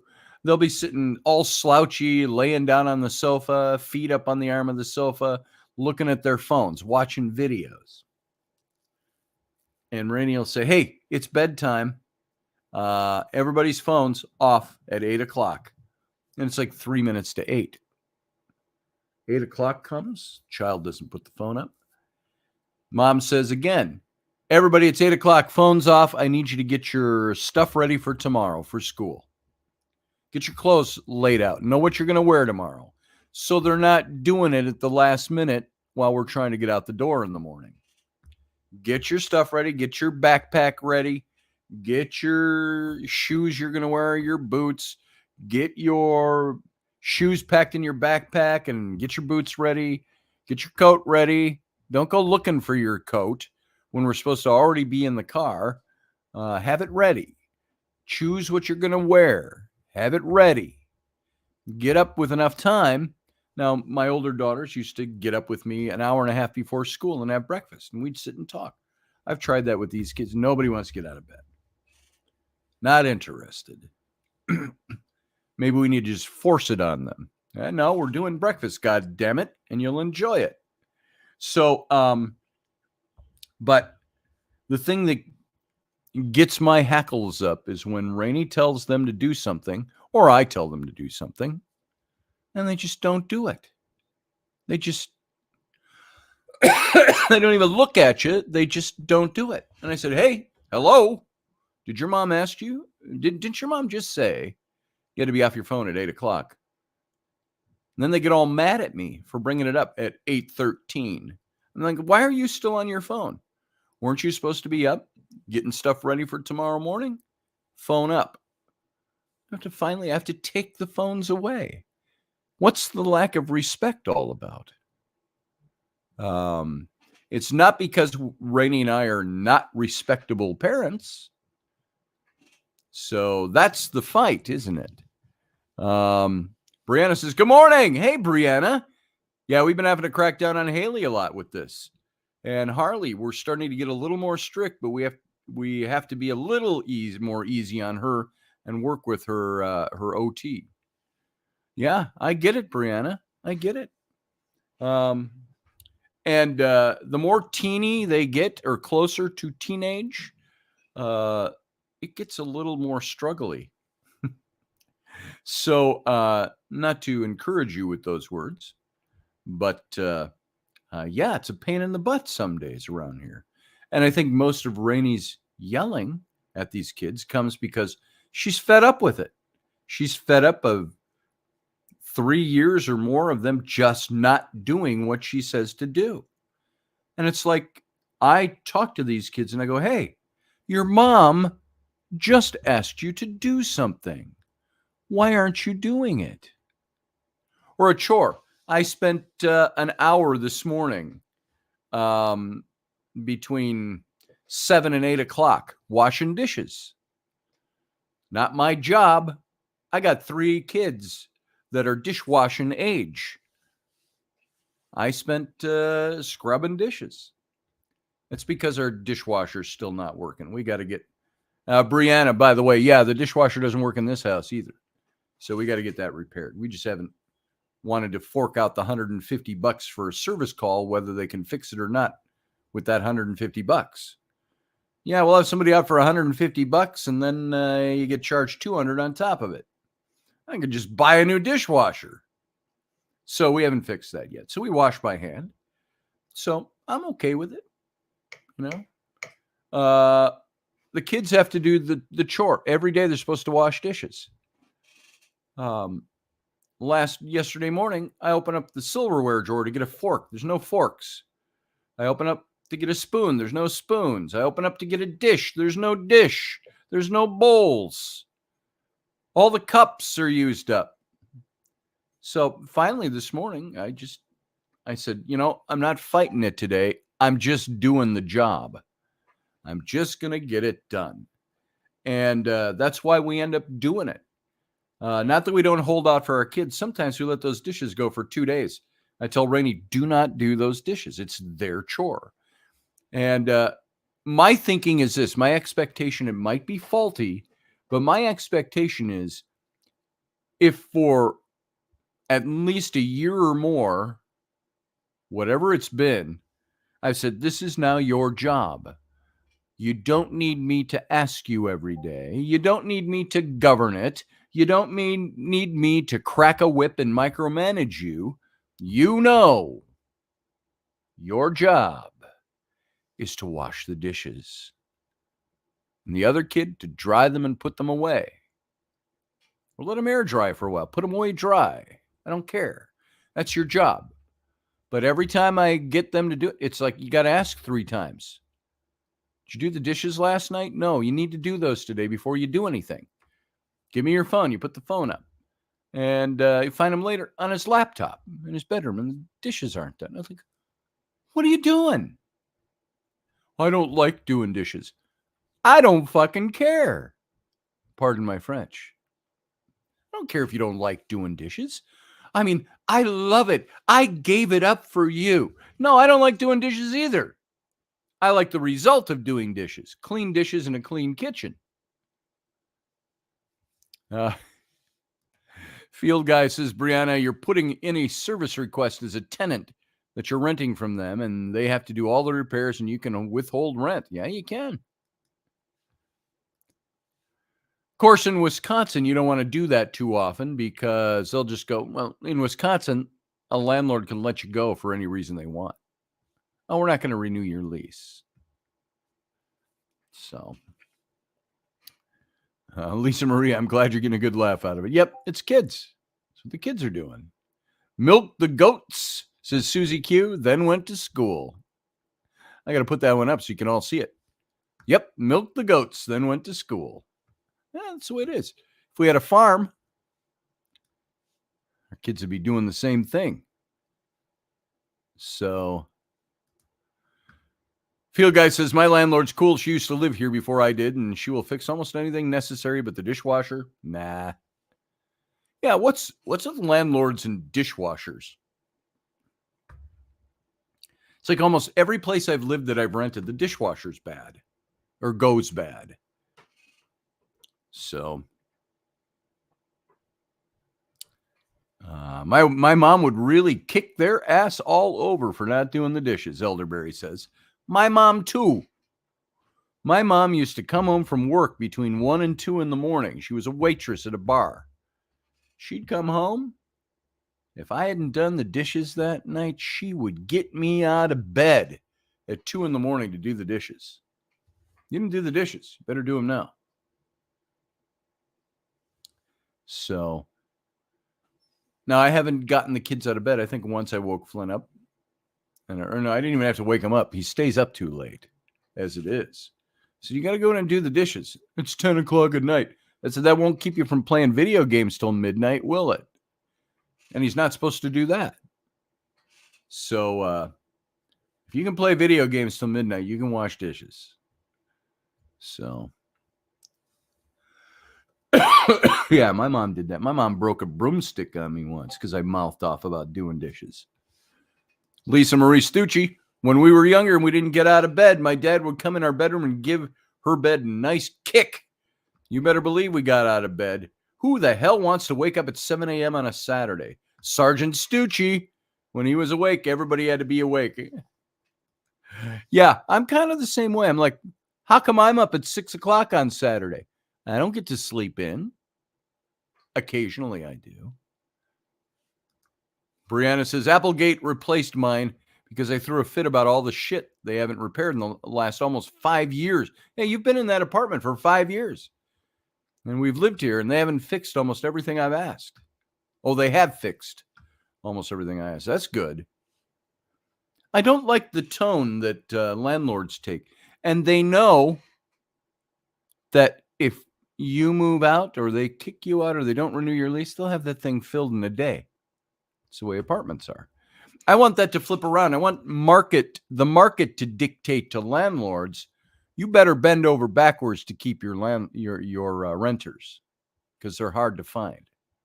That ain't the society we live in anymore. Lisa Marie says, he always used to say, you're wasting your day away. Well, it's my freaking day. Can I do with it what I want? Yeah. Well, that's because my kids stay up too late. My son will stay up too late. And he doesn't sleep well. He's been sick for a week now. He missed 4 days of school last week. He went on Friday because they had a field trip of some kind. He was feeling better. He's just doing the horsey cough all last night. He didn't have COVID or anything like that. He's just sick. Yeah, wasting your day. I said that. My son will some days on a Saturday, he'll wake up at like 3:30 in the afternoon. And I'm like, where's Flynn? He's still sleeping. I said, are you serious? And you go get him up. So, what do you sleep until 3:30 for? I said, you keep doing this when school starts on Monday, you're going to be on a night shift schedule. Vampire hours. You play video games all night long when you're supposed to be sleeping. And guess what? That's why Rainey's gotten to the point, too, where all video game controllers, all laptops and devices and phones all get put up out in the main room at night. Can't have them for bedtime. Well, then he'll sit and he'll turn on his TV and watch movies. It's like, do I have to take the TV too? You're not sleeping. Let's see, Elderberry. Well, just tell the kids you have to stop giving rides to them going anywhere until chores are done. No extra activities. Well, we do that already, Elderberry. We do that. Kid will complain about having to do the dishes. I don't like doing the dishes. Well, you know what, Mom and Dad, we don't like cooking. So guess what? You're going to have to make your own meals. And we don't like buying the food because half of it's still on the plates in the sink, which for 5 years I've been saying the rule is you have to wash your own plate. We got a garbage disposal. Scrape the extra food off into the garbage disposal. And at the very least, you tell them, scrape off the food, rinse your plate, and stack it by the sink. Or wash it, better yet. Yeah, you can read a book all night. Yeah, I could. Try to get my kids to read a book all night. I got a neat little book for my daughter when I stopped at the Ojibwe Museum and Trading Post up in Mille Lacs, Minnesota. And it was a beautiful little book. It was a picture book. It's a little smaller. And it was about a little girl who had to leave the tribe to go to the white school. And her going through all her memories of the things she will miss. It didn't make a huge political statement. It made a statement about all the beautiful things about her life that she would miss because she has to go to school somewhere else. And it was beautiful and beautifully illustrated. And I pulled that out and I showed it to my little girl, who always asked me to read books. Well, occasionally asked me to read books. And I said, I got you this beautiful book.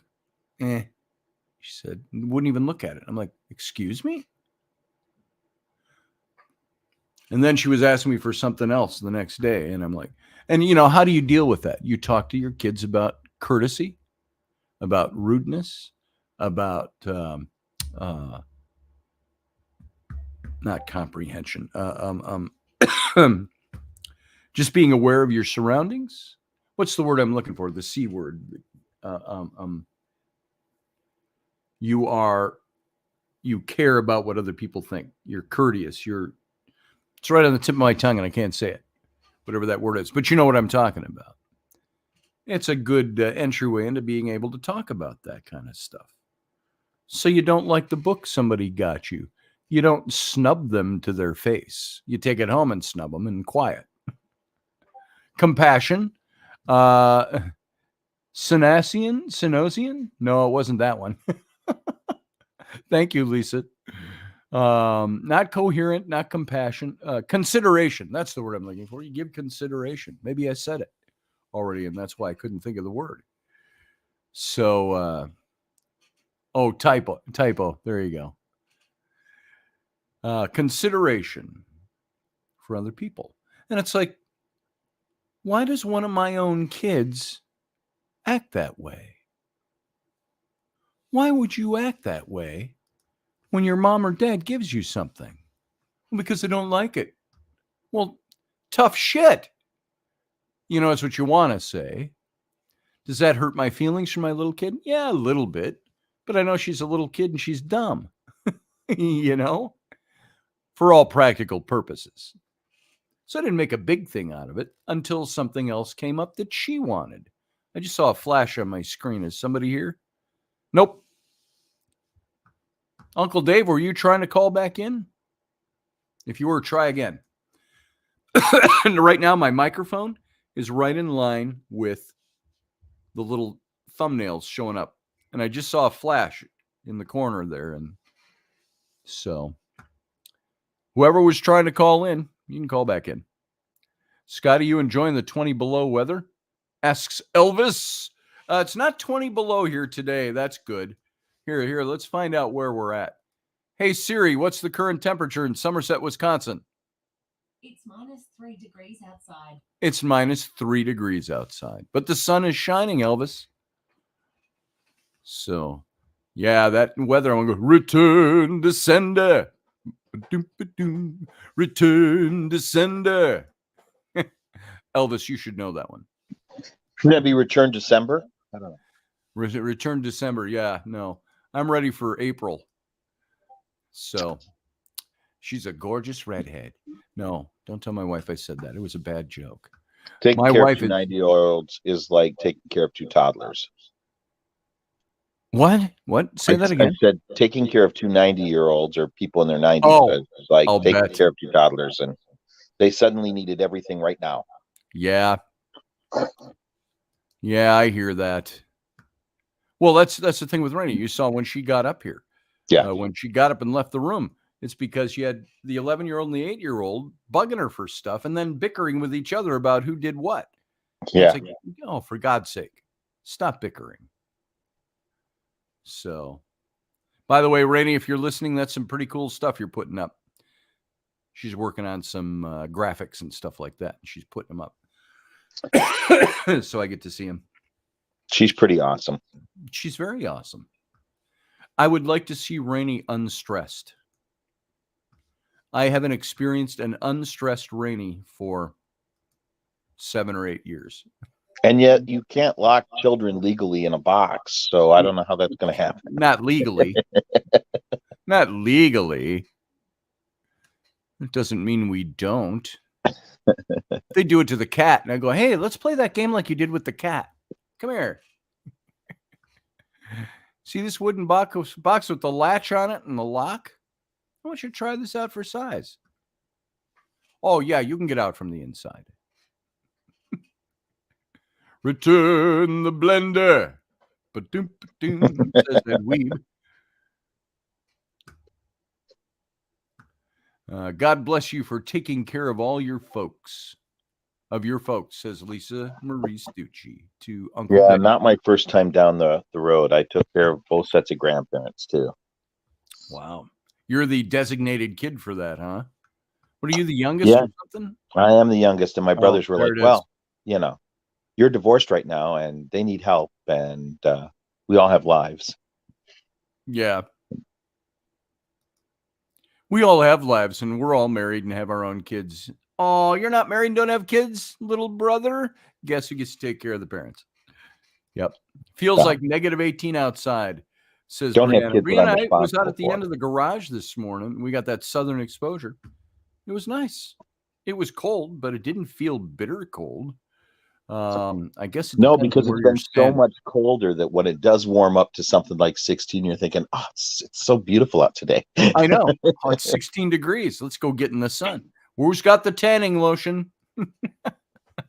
I've got this Viking feast coming up in a few days, next weekend. Is it And outdoors? yeah, up north. So it's further north because, we're not cold enough here. Let's Of go course. further Not north cold enough do here a to have feast. a Viking feast. But I'm also making hoods and cowls to sell, and so I'm trying desperately to get stock done. When I was at the last What are you feast doing we talking did, on the show? You should be working. yeah, the last feast we did was in September, and it was a hot weekend, and they didn't sell obviously because woolens don't sell when it's hot outside, but they Right. will sell this weekend. Unless you're thinking, if you're thinking, Well, it's going to get cold in 6 months, I should buy one of these. But people don't do yeah, that. they don't do that. That's why So Walmart is all out of. We went to Walmart yesterday, and I was looking to see if they had any more of those, cheap gloves, $1, black mittens, and hard to get sold this out. time of year. All sold out. It's the middle of Yeah. winter.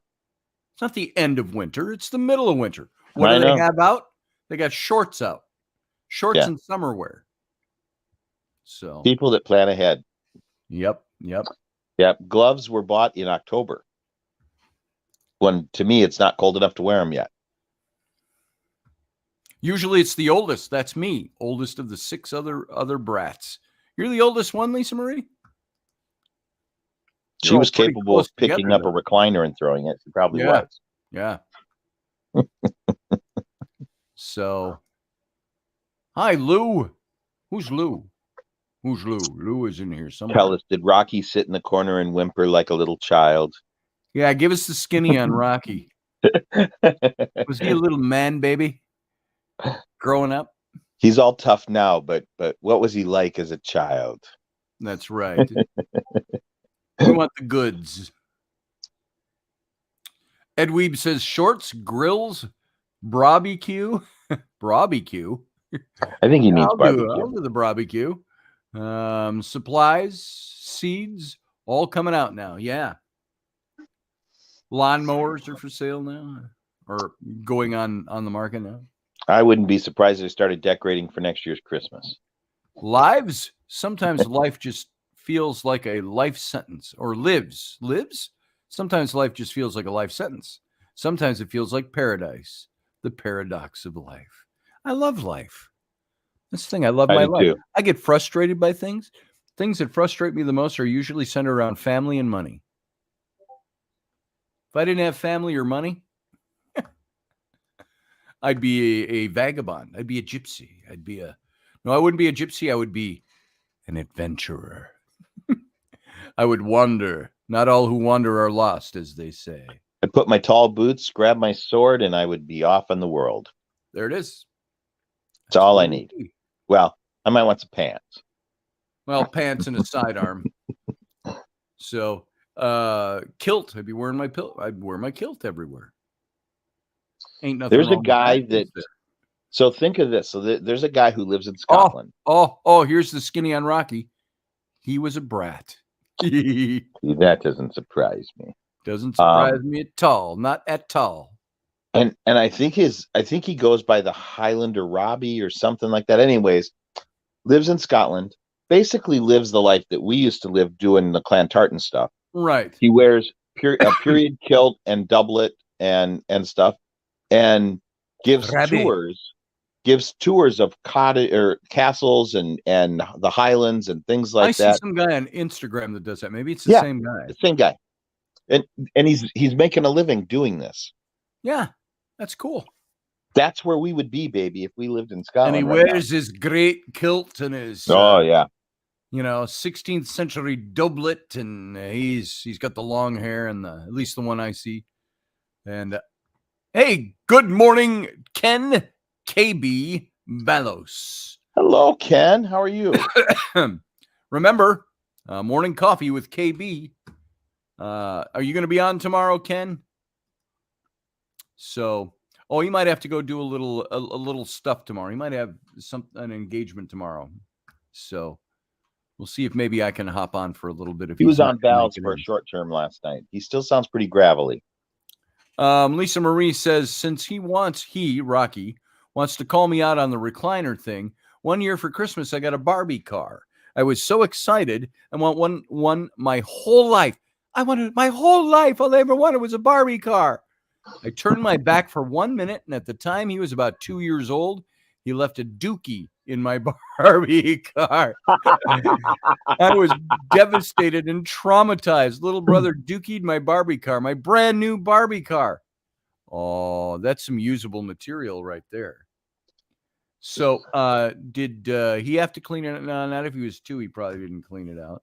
Did you ever play with that Barbie car again? The brand new Barbie car? You know, it can be cleaned. Oh, yeah. Poop can be cleaned. But you'll Oh, my always God. remember where Barbie's sitting right now in that Barbie car. That used to be a pile of my brother's shit. Was it like all calf shit yellow, or was it? I'm just Let's curious. not go into details. Just inquiring minds. We don't need those kind of details. Sure, we do. No, we Field don't. guy, you still eating your avocados? What's he asking? Oh no, that was Elvis to Field guy. You still eating your avocados? Raini gets avocados every now and then. Like, you know, I love avocados and guacamole and stuff like that. I just straight. There's a textural thing. doesn't I do just it for don't me. get it. Yeah. much love to Carly and Kinsey, says Susie Q. Those are great Same here, kids. by the way. Yeah, same here. Carly just had a birthday. She did. I missed it. When was her birthday?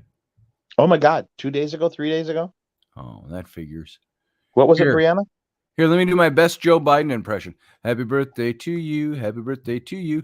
Happy birthday, dear Raini. Happy birthday to you. Oh, you know the thing. You know the thing. The thing. You left out the big. Wait, I gotta bring my hair around. Oh, wait. Hold on. I'm not in the window. Hang on. I can't see you. Do that again. Whatever you were doing. Oh, yeah. Happy birthday, Carly. Yeah, you look 19. Oh, you're 9? Oh, sorry. Carly. Happy birthday, Carly. Anyone ever tell you your name looks like Carl Sagan, only with an extra I in it? Your hair smells nice. It's hot. It's very hot. Scientific thinkers like your name. He creeps me out. Who? Carl Sagan? Biden. Oh, Biden does. Oh, Jesus. Yeah. Me too. Oh, there, we just got political in the show. Oh, I sorry. guess this show's now marked as being a political show. Sorry, that's on me.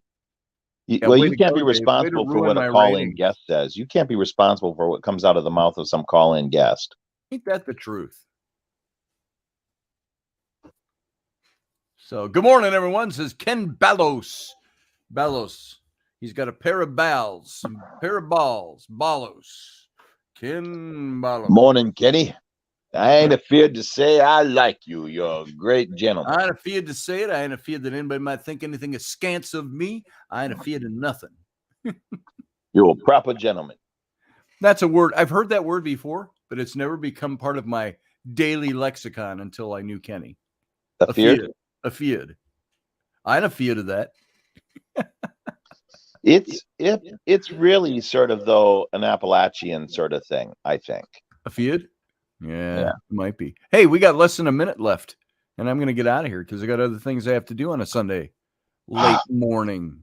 I've got a lot. I got to get out to the motorhome and pull product. And you got to make hoods do a and bunch of stuff, wool hoods for people. Yeah. Well, so I've got a bunch of finished ones at the motorhome. Plus, I have some partially finished ones. I want to get all those here and grab a couple of sewing machines. Well, I'm doing all my shop stuff in the motorhome, but it's too cold today, so I'm going to bring it all back here to the house and work here. So.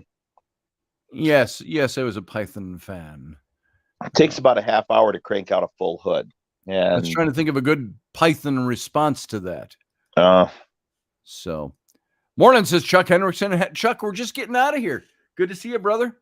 I'm assuming you got heat back in your house after 3 weeks ago, whatever it was. So, Uncle Dave, get out of here. I'll talk to you later. All right. Go get to work. Bye.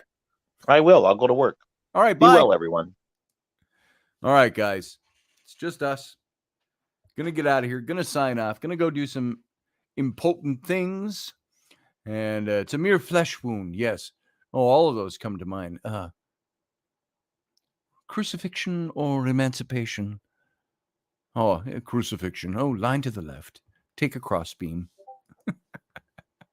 So, all of you, I want to thank you for being here. Guess what?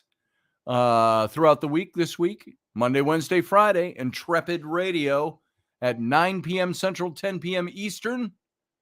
And then Robertson at 4 p.m. Central, 5 p.m. Eastern on Tuesday. Wow, I think I almost burped there while I was talking.